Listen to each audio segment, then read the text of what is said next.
আপনার ছেলেকে মাদ্রাসায় ভর্তি করে দেন। তো জোরে কোন সুবহানাল্লাহ।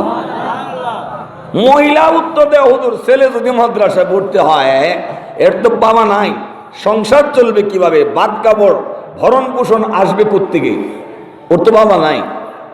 দেখেন এই ধারণা কিন্তু বর্তমান যুগের মহিলাদের মধ্যে কিছু একটা আছে, কথা কোন ঠিক নেই। অনেক মহিলারা অনেক পুরুষেরাও মনে করে মাদ্রাসায় ভর্তি করে যদি হেরে হুজুর বানায় হে চলবো কিভাবে। হুজুরের মনে কাপড় চোপড়ের অভাব আছে, কথা বলেন না কেন? হুজুরের মনে হয় খাওয়ানোর অভাবে হুজুর রাস্তা শুকায় শুকায় মরতেছে। আপনার ঘরে আগুন লাগলো হুজুরের দাওয়ার ঠিক আছে, ঘর নতুন বানলো হুজুরের দাওয়ার ঠিক আছে, ছেলেরে বিদেশ পাঠাইবেন হুজুরের দাওয়ার ঠিক আছে, বিদেশ গিয়া প্রথম মাসের বেতন বাড়িতে পাঠাইছে এত হুজুরের দাওয়াত আছে, কথা কোন ঠিক কিনা? রাস্তায় অ্যাক্সিডেন্ট করছেন হুজুরের দাওয়াত আছে, সুস্থ হয়েছেন এত হুজুরের দাওয়াত আছে। মাশাল্লাহ আমগর খাওয়ানোর অভাব নাই। আপনারা যেদিক যান এদিকে গেলে হুজুরে স্মরণ করেন, এটা আল্লাহ স্মরণ করায় ওলামায়ে কেরামের ইজ্জত, কথা বলেন ঠিক নি ঠিক না? মানুষ বিয়ে বাড়িতে গিয়ে খায় আবার পকেট থেকে 1000 টাকা নোটও দিয়ে জরিমানা, আর আমরা খাই আমরা উল্টা আরো দিয়ে কয় হুজুর আইসেন যে জীবন বন্ধ, কথা বল বরকতি টাকা। আলেম ওলামার খাওয়ানোর শর্ট পড়ে না, কিন্তু এটা বদ ধারণা শয়তান যে আমাদের কাদের মধ্যে বৈশা কানের ছিদ্র দিয়া সেনসেনা ফেসাব করে মূল্য বানাইস না, চল তার তো না।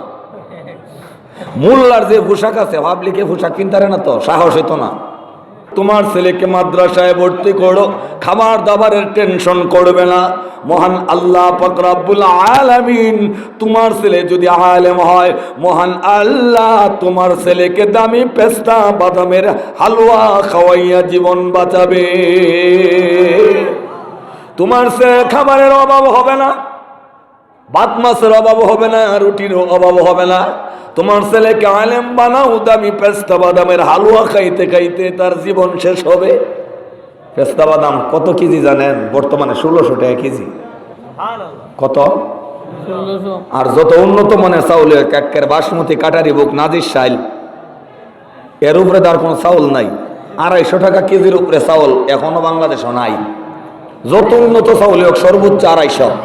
আর পেস্তা বাদামের কেজি কত? 1600 দাম না 250 দাম?